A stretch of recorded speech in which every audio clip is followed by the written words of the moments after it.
how do you grow a business that's never been done before? How do you get a whole ecosystem of suppliers and partners to function differently because you're doing things very differently in the market? And how do you create outstanding breakthrough success when you're the pioneer? Well, today I talk with Karl Andersson, who's built an amazing business called Matsmart-Motatos that has revolutionized the food system, allowing customers to buy products that would otherwise be discarded due to reasons like packaging has changed or best before dates or seasons are no longer valid. And to do this, he's had to really innovate in all sorts of ways. Disruption looks sexy, but it can actually be messy and require a different leadership style. So in this conversation, we get into how he did it, how he found the opportunity, the difficulties he found along the way, how he built trust and asked suppliers to work differently with him, and the very different mindset that he looks for in his staff and especially his sales team. I think you'll find this a really insightful conversation. Karl's an extraordinary entrepreneur, so enjoy this conversation with Karl Andersson. Welcome to the Impact Multiplier CEO podcast. I'm Richard Metcalf, founder of X Quadrant, and my mission is to help the world's top CEOs and entrepreneurs shift from incremental to exponential progress and create a huge positive impact on our world. Now, that requires you to reinvent yourself and transform your business. So, if you're ready to play a bigger game than ever before, I invite you to join us and become an Impact Multiplier CEO.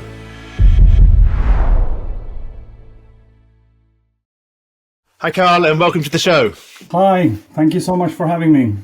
You're welcome. This is going to be a good one. So what I know about you, Karl, is that you're the founder of Matsmart-Motatos, which is a business that you started probably 10 years ago or so in the back of a supermarket, and you've grown it to being one of Europe's fastest growing businesses over that period.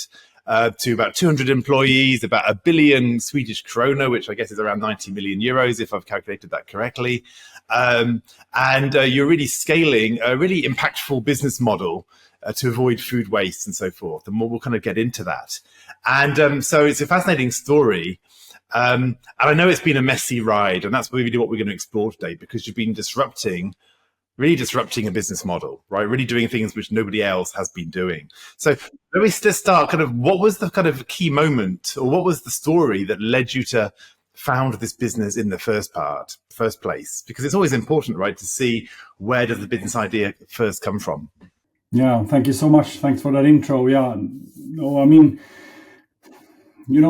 we are attacking a huge problem, right? I mean, food waste is one of our time's biggest issues. 1/3 of all food being produced is actually being thrown away. So, I mean, that's really very much what our business is all about. So that's also very much where it started, right? So my friend Eric had a supermarket store based just outside Stockholm, where he daily saw good things going to waste and being super frustrated about this. And he tried different ways of going about this, tried to talk to his customers to, why should you not eat bread that has less than 3 days left or something like.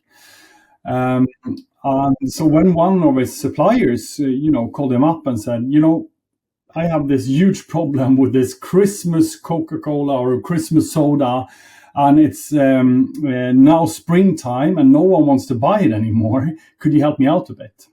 He said, absolutely. You know what? I'll buy everything you have. I mean, everything. But I could only pay 1/3 of what you're asking. So, let's see how it flies in the store. Come here, bring everything in, and let's see how it flies. And the cool thing was the conversation with his customers really changed. So from, Eric kind of chasing them to, please save this bread, it turned to something. It's, his customers saying, it's amazing that you do this for saving Christmas soda.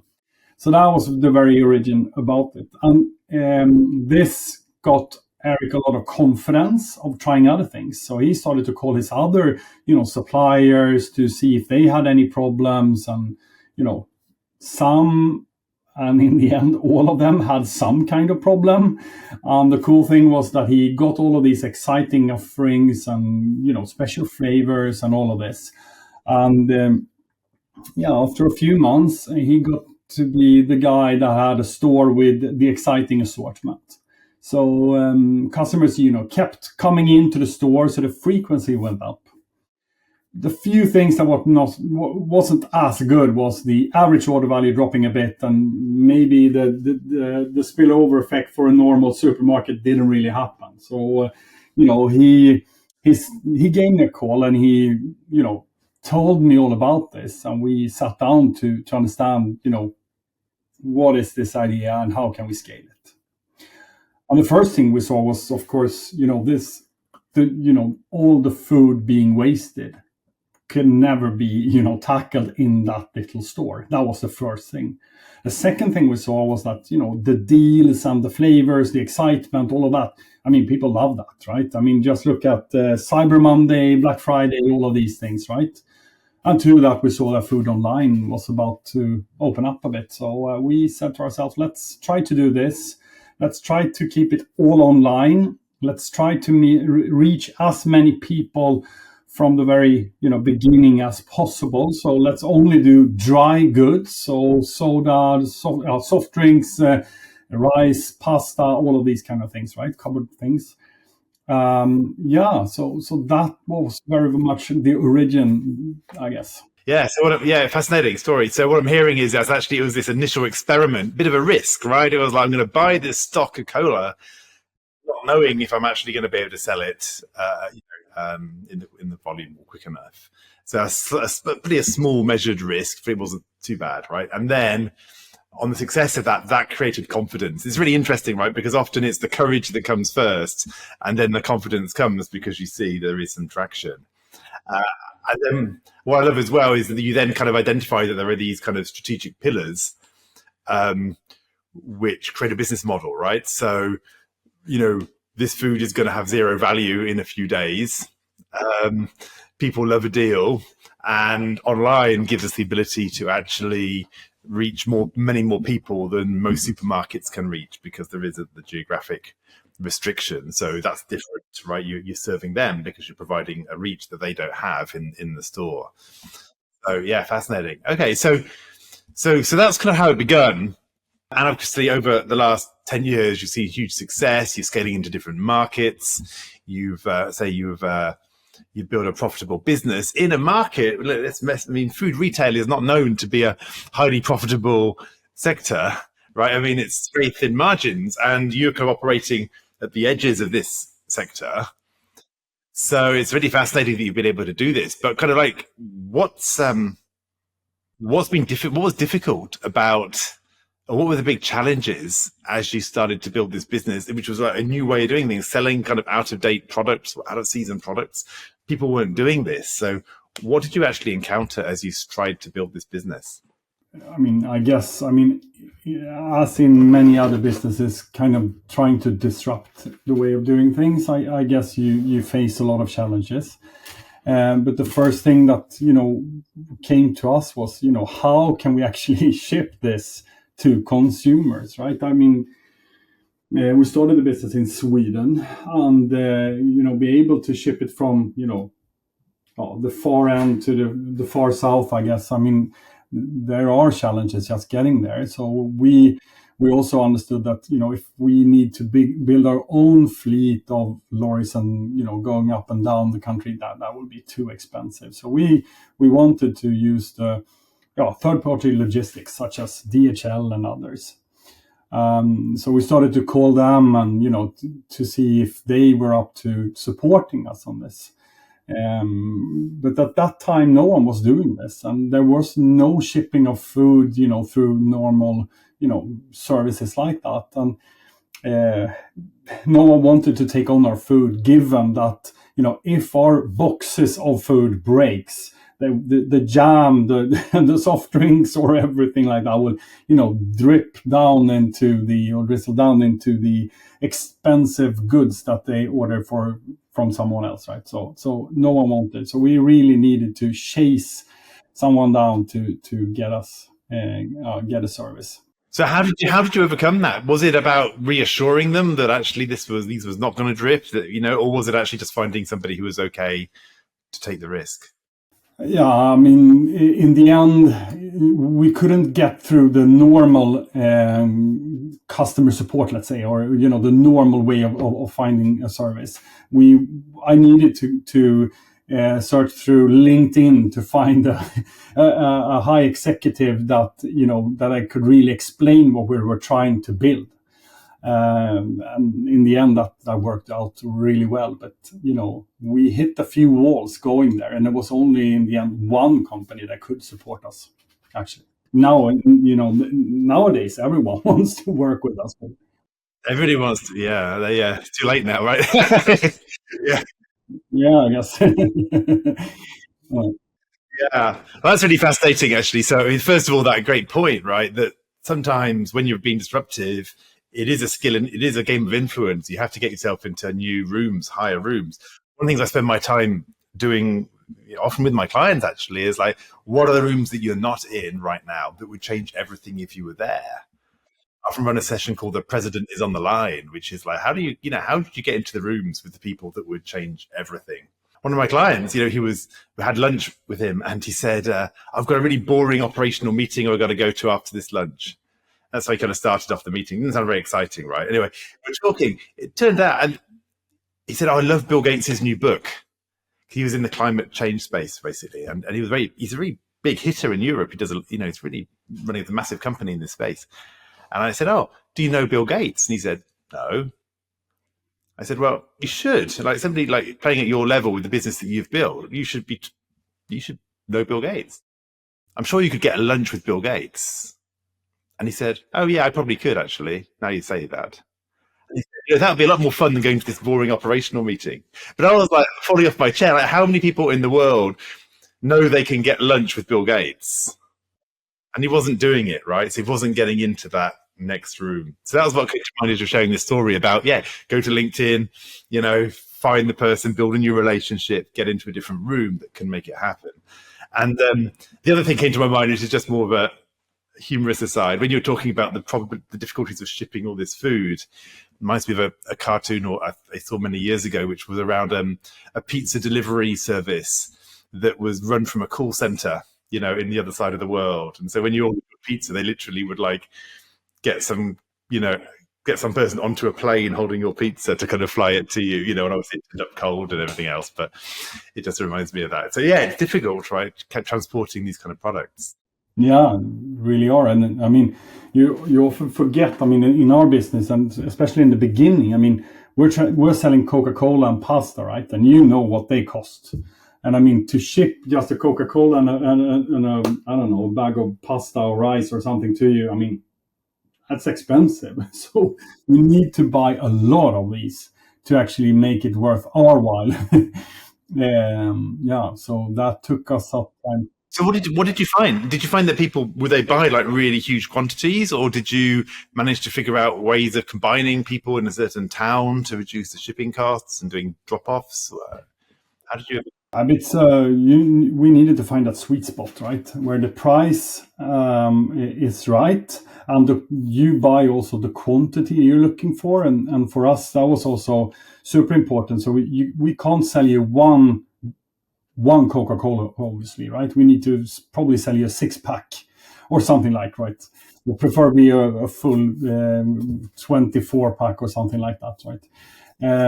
So we needed to find the balance there, because we don't want you to stock up too much and then in your end have a lot of food waste. So we have been juggling with that a bit, or quite some. But now in the end, we have a fully automated warehouse. So the handling of the goods are quite, cheap, or a lot, so much more efficient these days. So that's the first thing. The second thing is that we're trying always to find the deal that is, as good as possible for our consumers, and not too big of a pack, but still making sense. And then we have a order value that you need to reach, and we can't go below that either, or Yeah, amazing. So what are the other things that you had to overcome as you started to build this business? Because I can imagine there's things like is it even legal to sell things that are out of date? Was that an issue? Or was there anything? What did you find? Yeah, what things did you perhaps try that didn't work, and you had to kind of learn to do things differently? Yeah, but thanks. I mean, first of all, I mean, what one needs to remember is that everything that is sold on our site has some kind of problem, or it's a reason why it's on our site. So we bring a huge portion of transparency to the game, right? So that also pushes, our suppliers are very much our customers. So we need to hold their hands, or have a cooperation with them, and they also need to feel very secure and comfortable with us. And it's a huge amount of trust in that, not destroying, cannibalizing on their own brand and all of this. So it's a lot of these discussions going on.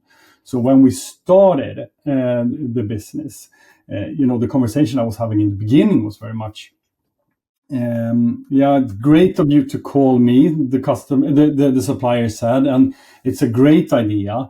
I obviously don't have any of these problems, but I'm sure my competitors have a bunch of them, right? So please call them instead. So that's how it very much started. And then, we kind of took on small portions, and we grew very much like that. And I mean, today we have cooperations with all of the biggest players you can imagine in the FMCG world. But that was a problem we really need to conquer. That was the biggest step. And I mean, today, Unilever and all others are doing, campaigns together with us, and we're all together, telling the story of the things we're doing good. I hope you're enjoying this conversation. This is just a quick interlude to remind you that my book, Making Time for Strategy, is now available. If you want to be less busy and more successful, I highly recommend that you check it out. Why not head over to makingtimeforstrategy.com to find out the details. Now, back to the conversation. Yeah, that's amazing. How did you win their trust? Yeah, so it's not a quick game. It's a long game, but we needed to prove that we first of all could sell the volumes we said that we could sell. We also needed to prove that we could keep some kind of dignity in the pricing, and on top of that, not selling things that are too out of date, or out of date in general, and so on. So I mean, those were a few things, and then of course there is a bit of secret sauce in all of this. But I think that a lot of conversations and really proving that we want to be in a cooperation with them. So one way we did was that instead of hiring really strong purchasing people and people that are strong on that side, we hired people that were strong on their selling side and the personality, and getting people excited about selling things on our side, and that getting excited of joining our cause of our mission. Join the team, be with us, we're together changing the world. So that was very much the important part of it, I think. Yeah, I love that. So yeah, rather than seeing your suppliers as kind of just suppliers to be squeezed by purchasing, as many companies do, you really see them as your customers, as you mentioned before, and also therefore you need to win them on, win their hearts and minds, and share the vision, right? I mean, it's interesting. I mean, I wonder how many companies actually share their vision with their suppliers. Probably not enough, right? And probably don't necessarily then get the support you need, which is really fascinating. When you were building this, I guess you've got on one side your customers and the other side your suppliers, right? You need both. So how did you kind of juggle that, the chicken and the egg situation where you need to have both sides growing at the same time? Yeah. I mean, that's super tricky, especially going into new markets, because in the beginning, I mean, we're of course, we get these big offerings today, given that we are known to these companies already, but we can't take on these volumes or the big volumes in the beginning. So we really need to grow into them. And if we don't have all of those SKUs or the wide assortment, the customers won't come. So I think that is one really tough task, especially in a new market. So again, the storytelling is the very important part here. If if we can take smaller quantities but a wider assortment, then we can grow, and then we can take bigger parts of your problem on, that is the conversation we're having very much in new markets. Really tricky situation. I mean, but it's super valuable once you build both of those sides up. So, Karl, tell me, what about your kind of leadership journey as part of this? Because obviously, growing company from when it's just the two of you to this kind of 200-person company, a lot of growth, a lot of innovation having to happen. Doing things very differently from perhaps most people who've joined the company. Probably were doing very different things, I guess, in their previous lives. It wasn't the same business by definition. So, what have you kind of learned, or what have you found has been what's been your secret sauce personally to be able to build this? What have you done really well, would you say, or what have you had to learn to do really well? Oh, you need to speak to my colleagues if I've done it well or not. But my philosophy around it has been to always, trust them. The most important part, if I don't trust them doing their job or using their knowledge to solve the problem, then I could might as well hire someone much more junior, or as we like to call it, we could just hire monkeys, right? If I am the one telling them how to do their job or go about things, then so that has been the first thing and the most important lesson in my life, at least, to trust the people. I along the way always told them that this is what we need to achieve. Are you that person? You and I need to work very close to one another, but I will trust you completely because I don't know so much about the things that you know. And I think one thing that we realized very early was that we can't be the smartest person in the room, because then we're not able to scale ourselves. So that has been the new. So always hiring people that are smarter than us, and also then trusting them. And if I'm in those management meetings and always need to be the one that telling others how to run their business, then we won't scale. So that I think has been the most important in my leadership. Yes, sometimes people I fear that have this tension between I trust people, I need to be responsible still for for the buck stops with me, and how do I trust people without kind of abdicating or holding people to account. So how have you kind of balanced that trust on one side with kind of making sure things are actually getting done and that people are delivering? I mean, first of all, we had a joint mission, right? Both you and I, we decided that this is what we're going to achieve. So as long as there are a bunch of systems. There are OKRs. There are you probably know them all, Richard. I trust that you are so much better than me in all of this. But what I used is that I had this conversation constantly, these small conversations. So very much you and I walking shoulder to shoulder and discussing things. I don't need to know exactly how much you spend on X, Y, Z, as long as you and I know that this is what we need to achieve. So that has been very much how I run things. I don't believe so much in having these OKRs where you spend hours and hours just to understand what an OKR is. As long as you understand the targets, and maybe you need a model for that, right? But as long as you have a great communication, then I think you can achieve amazing things, and add trust to that, I think you have a perfect portion of success. That is how I view things. Beautiful. Thank you. So what's next for the business, right? Where do you want to take the business, multiply its impact over the next 3-4 years? What's the next lever? Yeah, but first of all, I mean, we are we're a food retailer, right? We sell food online with a hard discount, and we have managed to prove that this is a scalable model in multiple markets, and we have also proven now that we've taken it to profitability, so it's actually profitable. So we're really proud about that. What we, as a next step, we would like to use this blueprint now to continue on scaling it and scaling in new markets, because this is of course not a problem that only exists in our market, the markets we are in. It's a universal problem. So, I mean, food waste exists everywhere.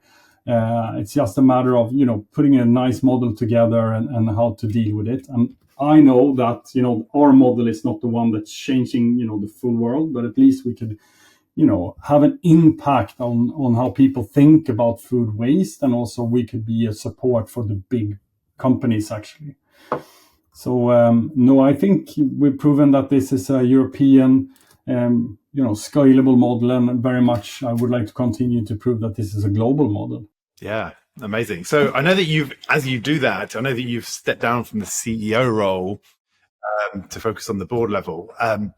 But in what ways might you need to, shift your own way of leading and operating, even more to facilitate your next level of impact? Yeah, but we spoke about it, right? I mean, we need to trust, and now I need to trust the management team, and also now I need to trust them doing their job without me always getting all the details, because that you get anyways in all reports and all that. So that is a bit of a mind shift for me, and so that is one thing. But I mean, my work is still the same. I mean, I still try to work with the trying to expand the business as such. I mean, finding others revenue streams, expanding them, widening our impact, maybe to other channels, let's say, and to that also, of course, working with financing and also supporting the business from the board, I guess. So yeah, so it's a different set of levers, right, that you get to play when you're at the board level from when you're focused on day-to-day operations. So it sounds really exciting, right? You say Europe is your oyster, probably, right? There is a lot of opportunity there to scale. Is it easy scaling? I mean, I have the impression that often in the States, financing is more available, funding is more available for companies, especially as they're trying to scale across that territory. Are you finding it's kind of it's easier than you thought or harder than you thought as you start to look at breaking out of your initial markets? No, I mean, it's tricky, right? I mean, we today have raised roughly around almost like 200 million euros to this stage. So it's a lot of money, at least in my world. But it's tricky, right? I mean, one needs to remember that, I mean, food retailers, there are not so many out there, successful ones. And also we are a niche player. So it's very much us kind of proving this and being the front runner for all of this, right? So it's again comes in, we need to get all of that trust again and so on, and continue doing that and showing, pointing towards our vision and mission and getting the investors to join and back us on that. So it's not an easy thing, right? But we have really strong and very supportive investors. So I'm happy about it. So, Karl, what I love about this story, about your journey so far, is that you saw an opportunity which there was a business rationale and there was an impact story, if you like, an impact that you can make through this, right? Dealing with food waste, which obviously is just ridiculous use of resources if you have to throw food away. Seeing these things, building a business that actually support that impact. And so you are, as you said, you are a bearer of a flag. You do have a mission and a vision, and it's not just, we're just turning the same old handle, but you're saying, we're pioneering this field, taking that opportunity. And I think that's what I love. That's why you're an impact multiplier. I wish you all the best on the next phase of this journey as you kind of take this vision and scale it out beyond perhaps even what you can currently imagine. I think there's a huge amount of opportunity here. So all the best in this journey. Thank you so much. Thanks for also painting that picture. I mean, bearer of the flag. I like that picture. That would, stuck on my mind now. I will continue having that vision. Thank you so much. Yeah, perfect. Well, Karl, if people want to find out more about you, or more importantly, perhaps about the brand, about the business, where do they go to do that? Yeah, they could go to motatos.com or a local site, maybe motatos.de in Germany, or Matsmart.se for that matter in Sweden. Perfect. Great. Well, I look forward to following along on the journey. Thanks so much, Karl, for taking the time today. Thank you so much for having me. Really enjoy this. Thank you. You're welcome. Bye-bye now. Bye-bye. Well, that's a wrap. If you received value from this conversation, please do leave us a review on your favourite podcast platform. We'd deeply appreciate it. And if you'd like to check out the show notes from this episode, head to xquadrant.com/podcast, where you'll find all the details. Now, finally, when you're in top leadership, who supports and challenges you at a deep level to help you multiply your impact? Discover more about the different ways we can support you at xquadrant.com.